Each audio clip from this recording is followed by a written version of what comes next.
তো গাইস এবার চলো আমরা সিজন 2 9 নম্বর এপিসোড শুরু করি। তো 8 নম্বর এপিসোড যেখান থেকে শেষ হয়েছিল আমরা দেখেছিলাম যে মাইকি চার্জ এসেছে। 9 নম্বর এপিসোড সেখান থেকে শুরু হয়। মাইকি চার্জ এসে সবাইকে বলে মেরি ক্রিসমাস এবং সবাইকে জিজ্ঞাসা করে তোমরা এখানে কি করছো। তো মাইক এখানে দেখতে পায় সেখানে ব্ল্যাক ড্রাগনের গ্যাং এর মেম্বাররা রয়েছে আর মিটশুয়া তখন মাইকির কাছে ক্ষমা চায় কারণ সে যে ডিলটা করেছিল সেই ডিলটা সে ভেঙে ফেলেছে। তো এর জন্য মিটশুয়া নিজেকে নিজে দায়ী করে এবং সকল দায় স্বীকার করে নেয়। তো এটা দেখে হাকাই খুব অবাক হয়ে যায়, ভয় পায়। আর মিটশুয়া তখন মাইকিকে বলে তুমি দেখতে পাচ্ছ আমরা ব্ল্যাক ড্রাগনের সাথে ফাইট করছি আর এর জন্য আমি নিজেই দিয়ে আমাকে মাফ করে দাও এবং যে শাস্তি আছে তুমি আমাকে দিতে পারো। তো মাইকি তখন বলে দেখো এখানে আসলে আমি আমার ভাই আর বাজির জন্য এসেছি, মানে মাইকির যে ভাই মারা গিয়েছে আর আমার কাছে মনে হচ্ছে তুমি এদের সাথে ফাইট করছো। তখন তাইজি বলে ও আচ্ছা তুমি তাহলে মাইকি দা ইনভিনসিবল মাইকি। আর তখন মাইকি বলে ভাই আমরা এখানে কথা বলছি তুমি কেন মাঝখানে নাক গলাচ্ছ? আমি আমার বন্ধুদের সাথে বাইক রাইডিং এর ব্যাপারে কথা বলতে এসেছি, আমি ওদের সাথে রাইড করতে চাই। তুমি হুদাই কেন তোমার বা হাত ঢুকাচ্ছ? আমি জানি তুমি টয়লেট কভারে বা হাতটা ভালো করে সাবান দিয়ে ধোও না, হুদাই কেন বা হাত ঢুকাচ্ছ ভাই? আর এর সাথে আরো বলে মিটশুয়া যদি এখানে মারা যায় তাহলে তো ভাই অনেক প্রবলেম হয়ে যাবে, তাহলে আমার ভাই আর আমার বন্ধু বাজি অনেক উদাস হয়ে যাবে। এবং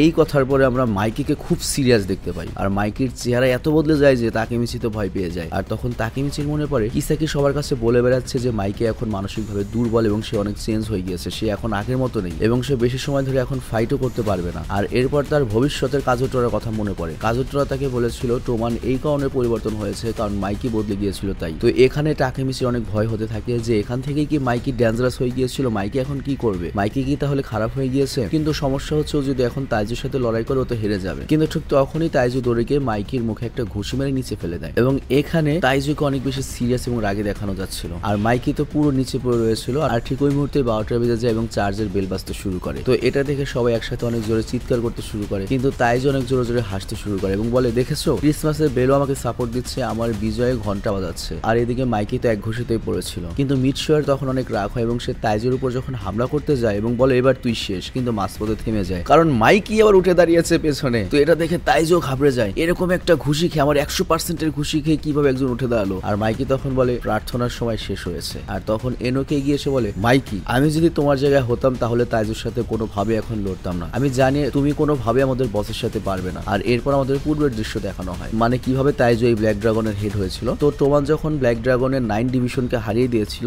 তখনও ইনোকি ব্ল্যাক ড্রাগনের মেম্বার ছিল এবং সে স্কুল থেকে বের হয় আর তখন তার দেখা হয় কোকোর সাথে। কোকো তখন ব্ল্যাক ড্রাগনের কেউ নয়। তো কোকো জিজ্ঞাসা করে তুমি এখনো ব্ল্যাক ড্রাগন গ্যাং এর ইউনিফর্ম পরে রয়েছো, এটা কেন খুলোনি, তুমি কি পাগল হয়ে গিয়েছো? ইনোকি তখন বলেছিল আমি ব্ল্যাক ড্রাগনকে আবার জীবিত করব এবং ভালো একটা গ্যাং বানাবো। আর তখন কোকো ওকে একটা ভালো আইডিয়া দেয় যে আমার কাছে কেউ আছে যে তোমাকে হেল্প করতে পারে। ইনোকি বলে এটা আমার কাছে যায় আসে না, আমি শুধুমাত্র ব্ল্যাক ড্রাগনকে আবার জীবিত করতে চাই। তো কোকো বলে আচ্ছা ঠিক আছে চলো আমার সাথে, আমার স্কুলে একটা দানব রয়েছে ওর সাথে দেখা করাবো, ও 1 নম্বরের রাক্ষস, ও এতটাই ভয়ঙ্কর আর শক্তিশালী যে ওর সামনে কেউ টিকতেই পারবে না। তো এরপর আমাদের তাইজুকে দেখানো হয়, তাইজু তখন স্কুল স্টুডেন্ট, মানে এত বড় একটা দানব, ভয়ঙ্কর দানব স্কুলে পড়াশোনা করছে। তো ওখানে গিয়ে ওরা কথা বলে যে ব্ল্যাক ড্রাগনের মেম্বার হবে কিনা, কিন্তু তাইজু তো তাইজু ওদের নিয়ে যায় হচ্ছে পেছনের গলিতে। আর তখন ইনোকে বলে টোমান হোক বা যেই গ্যাং মেম্বারই হোক না কেন আমি তাকে ধোলাই করতে পারি, আমি আজ অব্দি কোনো লড়াই হারিনি, তুমি যদি আমাকে মারতে পারো আমাকে হারাতে পারো তাহলে আমি তোমাকে মেনে নিব, তুমি আমাদের মেম্বার হওয়ার যোগ্য। কিন্তু তখনই ধূপ করে একটা শব্দ হয় এবং ইনোকির অবস্থা এত খারাপ হয়ে যায় যে নগদ ইনোকি বলে তুমি আজকে থেকে আমাদের বস,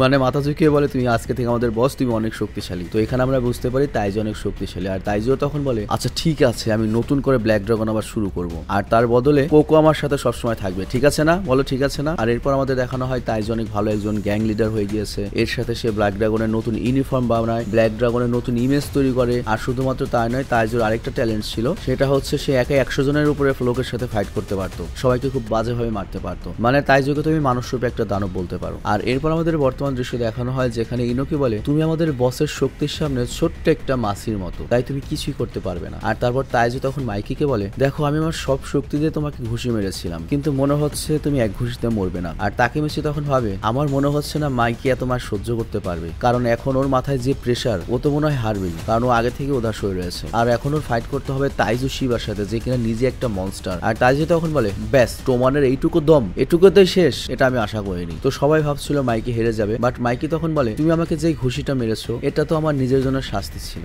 আর মাইকির কথা শেষ হতে না হতেই তাইজুকে নিচে পড়ে থাকতে দেখা যায়। এটা দেখে সবাই তো পুরো শক, ভাই এটা কি হইলো, মানে এত দ্রুত এত ন্যানো সেকেন্ডের মধ্যে এটা হয়েছে যে কোকো, ইনোকি, তাকেমিচি এমনকি তোমার মিটশুয়া কেউ বুঝতে পারেনি কি হলো। এবং দেখা যায় তাইজু অজ্ঞান হয়ে রয়েছে, তার মুখ দিয়ে রক্ত পড়ছে, ভয়ঙ্কর একটা দৃশ্য। আর তখন তাকেমিচি ভাবে মাইকি সেকেন্ডেরও কম সময়ের মধ্যে শূন্যর উপরে তাইজুকে একটা স্পেশাল লাথি মেরেছে আর ধুপ করে একটা খালি শব্দ শুনতে পেয়েছি আমরা তাইজু নিচে পড়ে রয়েছে। তো কেউ বুঝতেই পারছিল না এটা কি হলো, কিভাবে সম্ভব। মাইকি জাস্ট এক লাথি মেরে ওকে বেহুশ করে দিয়েছে। আর কোকো তখন বলে ও আচ্ছা, এর জন্যই তাহলে মাইকিকে দা ইনভিনসিবল মাইকি বলা হয়। তো মাইকির দুর্দান্ত কিক দেখে সবাই ইমপ্রেস হয়ে যায়। আর মিৎসুয়া বলে তুমি তো কিছু সময়ের জন্য আমাকে ভয় পেয়ে দিয়েছিলে মাইকি। মাইকি তখন বলে দেখো, ক্রিসমাসের সময় আমি, আমার বড় ভাই আর বাজে একসাথে এখানে আসতাম। আর তারপর মাইকি তার গলার চেইনের সাথে একটা লকেট বের করে দেখায় এবং বলে এটা বাজেট দেওয়া ছিল। আর এর সাথে আরো বলে আমি আমার ভাইয়ের বাইক যখন চালাই আর ব্যাসটা যখন পড়ি আমার কাছে মনে হয় আমি ওদের দুজনের সাথে রয়েছি। তো এই কথা শুনে তাকিমিচি অনেক ইমোশনাল হয়ে পড়ে আর ভাবে মাইকি এখনো তার আগের লক্ষ্যই রয়েছে, সে তার লক্ষ্য থেকে দূরে সরে যায়নি, খারাপ হয়ে যায়নি। তো এখানে মাইকি আরো বলে আমার ভাই আর বাজে আর তোমরা সবাই আমার অন্তরে রয়েছো, এই কারণে তো আমি অনেক বেশি শক্তিশালী। আর এবার তাকিমিচি আরো শিওর হয় যে না, মাইকি একদম ঠিক হয়েছে, সে কখনোই খারাপ হবে না। তো মাইকি তখন বলে চলো বন্ধুরা, ক্রিসমাস শেষ হয়ে গিয়েছে, একসাথে বাইকে ট্যুর করতে যাই। তো মাইকির কথা শুনে সবাই খুশি হয়, বাট তাইজু উঠে দাঁড়িয়ে বলে কোথায় যাচ্ছ, দাঁড়াও, কি শুরু করেছো তোমরা। কিন্তু তাইজু উঠে দাঁড়াতেও পারছিল না, সে ব্যালেন্স হারিয়ে ফেলে। আর তখন ইনোকি তাকে সাহায্য করে। আর তখন তাইজু রেগে বলে এখনো কিছুই শেষ হয়নি, কোকো বাইরে থেকে আমাদের ছেলেদেরকে ডাকো, সকল ব্ল্যাক ড্রাগনের মেম্বারদের ডেকে নিয়ে আসো এখনই। তো কোকো যখন জানালার কাছে দেয় ও তো অবাক হয়ে যায়। আর এদিকে তাইজু বলে আজকে তোমরা একজনও জীবিত ফিরতে পারবে না, আমি হারিনি, তোমাদের সবাইকে মেরে ফেলবো। তো মাইকি তখন তাইজুকে বলে তাইজু, ব্ল্যাক ড্রাগন সত্যি অনেক শক্তিশালী, বাট তুমি এখন নতুন করে শুরু করতে পারবে না, তুমি ভালো ফাইটার, বাট তোমার সমস্যা কি জানো, তোমার ভিতরে কোনো হৃদয় নেই, মানুষের প্রতি কোনো ভালোবাসা নেই, কিন্তু আমাদের মধ্যে আছে, আর সেই জিনিসটা আমরা বানাবো, আমাদের দেখতে থাকবে খালি তুমি। আর তাইজুর এই কথা শুনে অনেক রাগ হয় এবং বলে হারামি। আর তাইজু যখন এগিয়ে যেতে লাগে আর বলে কোকো কি করছো, ওদের ডেকে নিয়ে আসো। কিন্তু কোকো উদাস হয়ে বলে বস আমরা হেরে গিয়েছি। আর তখন তাইজু বলে কি বলছো কোকো এসব। আর এরপর তাইজু যখন বাইরে যায়, সে বাইরে গিয়ে বসে পড়ে এবং অবাক হয়ে যায়। বাইরে দেখা যায় ড্রাকেন বসে রয়েছে এবং ড্রাকেন বলে তোমাদের ভিতরে কাজ শেষ। আসলে ড্রাকেন একাই ব্ল্যাক ড্রাগনের যে 100 মেম্বার ছিল সবগুলোকে একা কেলিয়ে দিয়েছে। তো ড্রাকেনের পর ব্ল্যাক ড্রাগনের বস তাইজুকে বলে এই তুমি ভেতরে গিয়ে মাইকিকে বলো তো বাইরে থাকা সব ছেলেদের আমি কেলিয়ে দিয়েছি, ও দেরি করছে কেন আসতে বুঝতে পারছি না, একটু বাইক নিয়ে বেরোবো। তো অ্যাকচুয়ালি হয়েছে কি, মাইকির চক্করে আমরা ড্রাকেনের কথা ভুলে গিয়েছিলাম যে ড্রাকেন কি মাল, ড্রাকেন তাইজুর চেয়েও ঘাটতেরা ভাই, তাইজুর চেয়েও শক্তিশালী, বাট আমরা ড্রাকেনকে কিছুক্ষণের জন্য ভুলে গিয়েছিলাম, তাইজুকে অনেক বেশি ডেঞ্জারাস মনে হচ্ছিল। তো যাই হোক, সে ব্ল্যাক ড্রাগনের সকল মেম্বারকে একাই মেরে শুয়ে দিয়েছে। এটা দেখে তো তাইজুর অবস্থা খারাপ হয়ে যায়। আবার ওদিকে ভেতরে ওরা তো আর জানে না যে বাইরে কি অবস্থা, ওরা মনে করছে বাইরে 100 জন রয়েছে, তো বাইরে আরো 100 জনের সাথে ফাইট করতে হবে। তো এই জন্য তাকিমিচি পুরোপুরি ভাবে তৈরি হয় ব্ল্যাক ড্রাগন মেম্বারদের সাথে লড়াই করবে, কিন্তু ওরা জানে না যে ড্রাকেন আগে সবগুলোকে শেষ করে দিয়েছে। আর এদিকে মিটশো হাকাইকে বলে এখনো সেকেন্ড ডিভিশনের কাজ শেষ হয়নি, আমাদের আরো লড়াই করতে হবে। কিন্তু তখনই ড্রাকেন ভেতরে আসে আর ওরা ড্রাকেনকে দেখে সারপ্রাইজড হয়ে যায়। ড্রাকেন জিজ্ঞাসা করে ভাই তোমরা কোন বিষয় নিয়ে তো চিন্তা করছো। আর তারপর ড্রাকেন মাইকিকে বলে মাইকি বাইরে সবগুলো মাটিতে পড়ে রয়েছে, আবার শিবাও তোমার কাছে হেরে গিয়েছে, তো এখন আমরা এখানে কেন দেরি করছি। তো তাইজুকে আমরা দেখি যে বাইরে এগুলো দেখে হুশ উড়ে গিয়েছে।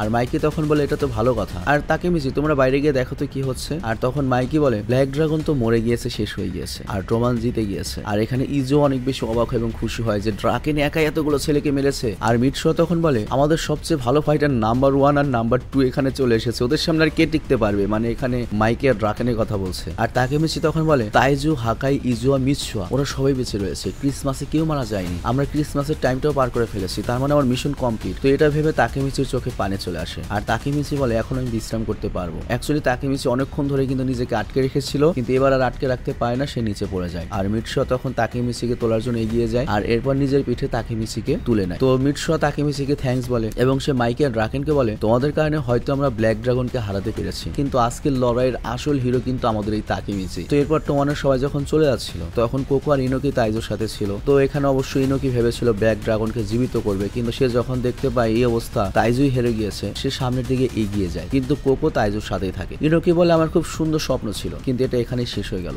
আর তুমি কি করবে কোকো, তোমার ভবিষ্যৎ প্ল্যান কি। তো কোকো তখন ইনোকির সাথে সামনে এগিয়ে যায় আর বলে কি বলবে, কিছু বলার নেই। আর তাইজুকে বলে আমরা পরে তোমার সাথে দেখা করব। আর এদিকে ইজো আর হাকাই দাঁড়িয়ে ছিল তাইজুর পাশে। তো তারাও প্রথম দেখলো যে তাইজু কারো কাছে মার খেয়েছে এবং হেরেছে। তো এর মানে তাইজু বুঝতে পেরেছে যে দুর্বল হলে কেমন ফিল হয়। তো এই জন্য হাকাই তাইজুকে জিজ্ঞাসা করে প্রথমবার হেরে তোমার কেমন লাগছে তাইজু। তো তাইজুর এখানে কোনো বলার অবস্থার মতো ছিল না, তার হুশ উড়ে গিয়েছিল এবং সে এক প্রকার মনে করে যে স্তব্ধ হয়ে গিয়েছে। আর তখন হাকাই বলে তুমি অনেক রাফ আর টাফ, হয়তো তুমি আবার সেরে যাবে, তুমি সুস্থ হয়ে উঠবে, কিন্তু আমি আর ইজুয়া কখনোই আর তোমাকে ভয় পাইবো না, তোমার কথা মানবো না। হ্যাঁ আমার ভুল ছিল, তোমাকে আমি মারার চেষ্টা করেছি, কিন্তু যতদিন অবধি তুমি তোমার ফ্যামিলির উপর হাত উঠাবে ততদিন আমি তোমার সাথে লড়ে যাবো, আর কখনোই ভয় পাবো না। তো এই কথা বলে হাকাই সেখান থেকে চলে যায় আর ইজুয়া একা দাঁড়িয়ে থাকে। আর ইজুয়া তাইজুকে বলে এরপরও তুমি যদি না শুধরাও তুমি 1 নম্বরের বোকা। মা মারা যাওয়ার পর তুমি একবারও তার কথা বলনি, উল্টো তার সকল রাগ আমাদের উপর দিয়ে দেখিয়েছো। আর আমরা এতদিন একা ছিলাম, এখন তুমি একা রয়েছো, তোমার পাশে কেউ নেই। এখন বোঝো যে আমরা কেমন যন্ত্রণায় ছিলাম, আর তোমার বোঝা উচিত যে একটা ফ্যামিলির উদ্দেশ্য কি আর লক্ষ্য কি হয়। তো এই কথা বলে ইজোয়া করে কি চলে যেতে থাকে আর বলতে থাকে আমি তোমাকে এতটাই ঘৃণা করি যে আমি সবসময় চাইতাম তুমি মরে যাও, কিন্তু ভাই হিসেবে আমি তোমাকে ভালোবাসতাম। তো ইজোয়া এখান থেকে দৌড়ে চলে যায়। 9 নম্বর এপিসোড শেষ হয়ে যায় আর লাস্ট দৃশ্যে দেখানো হয় মাইকি তাকেমিচিকে পেছনে নিয়ে বাইকে যাচ্ছে। তাকেমিচি যখন জ্ঞান ফিরে আসে সে মনে করে যে ব্যালেন্স হারিয়ে পড়ে যাওয়ার চেষ্টা করে আর পেছনে আমরা ড্রাকেনকে দেখতে পাই। তো তাকেমিচি মাইকিকে জিজ্ঞাসা করে আমরা কোথায় যাচ্ছি। তো মাইকি বলে হ্যাঁ আমরা এক জায়গায় যাচ্ছি, ওখানে অলরেডি ও চলে এসেছে, চলো আমরা দ্রুত যাই। তো ওরা যে জায়গায় যায় জায়গাটা তাকেমিচির খুব পরিচিত মনে হয় আর তাকেমিচি এটা দেখে কনফিউজড হয়ে যায় এবং বলে আর এখানে তো হিনাতা থাকে, এটা তো হিনাতার বাড়ি, এখানে কেন নিয়ে এসেছো আমাকে। আর মাইকি আর তাকেমিচি যখন ভেতরে যায় দেখা যায় যে হিনাতা দাঁড়িয়ে রয়েছে। আর গত এপিসোডে কিন্তু আমরা দেখেছিলাম যে তাকেমিচিকে হিনাতা অনেক মেরেছিল কারণ তাকেমিচি তার সাথে ব্রেকআপ করেছিল। তো আবার কেন হিনাতার সামনে আসলো, ঘটনা আবার কি ঘটবে এটা আমরা জানতে পারি না কারণ এই এপিসোডটা এখানেই শেষ হয়ে যায়। তো যাই হোক আমি বিদায় নিচ্ছি, তোমরা সবাই ভালো থেকো। আর আমি আজকে একটু ফাস্ট কথা এই জন্যই বলেছি কারণ আমাকে অনেকগুলো ভয়েস দিতে হচ্ছে, কারণ ঈদের আগে আমাকে পুরো প্রস্তুতি নিতে হচ্ছে। তো আমি খুব ফাস্ট কথা বলে ফাস্ট ভয়েস দিয়ে কাজগুলো চাপিয়ে রাখছি যাতে ঈদের ফুল 3 দিন মজা করতে পারি আমি, এবং তোমাদেরও 3 দিন ছুটি, তোমাদেরও ওই 3 দিন কোনো ভিডিও দেখতে হবে না। তো ভালো থেকো, সুস্থ থেকো, টেক কেয়ার, আল্লাহ হাফেজ।